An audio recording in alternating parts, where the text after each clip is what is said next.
Alright, Crap Master, magandang araw. Ngayon is panoorin naman natin ang isa pa nating pambato pagdating sa boxing ng Pilipinas. Walang iba kundi si Miel Fajardo. So nagulat ako sa kanyang record.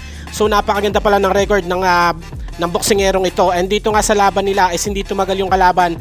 At the very first round, ilang minuto pa lang ang nangyayari, napabagsak niya ni Miel Fajardo. So napakataas nga ng knockout ratio nito ni Miel Fajardo. Meron siyang 90% and 91 ang KO ratio niya, 11 wins, 10 KOs, and meron siyang 3 talo, 2 tabla.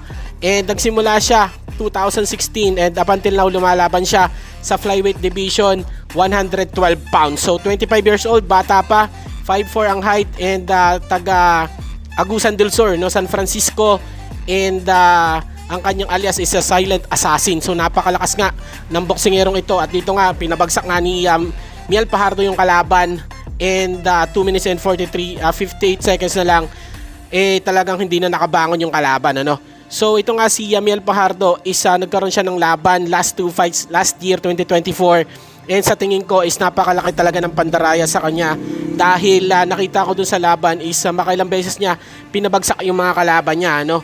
So magkaibang buwan niya kumarap siya dito sa mga kalaban, which is natalo nga sa via unanimous decision, pero napaka-imposible. Pero given na yun sa mga Pinoy boxers natin na matalo. Pero ang kinagustuhan ko dito kay Miel Fajardo is pinakita niya yung tibay ng panga niya, and wala pa tong TKO lost. So yun talagang hinahanap ko, given na talaga yung may talo ang Pilipino, dahil nga nagkakaroon ng dayaan pag dumadayo ang mga Pinoy. And alam ko mas may igagaling pa to si Miel Fajardo, at napakalakas, no, 90% knockout ratio.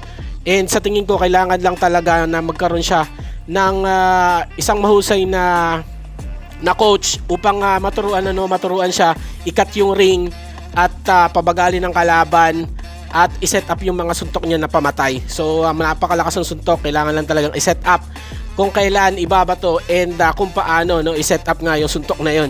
And ito nga si Miel Fajardo is active pa naman so far, no.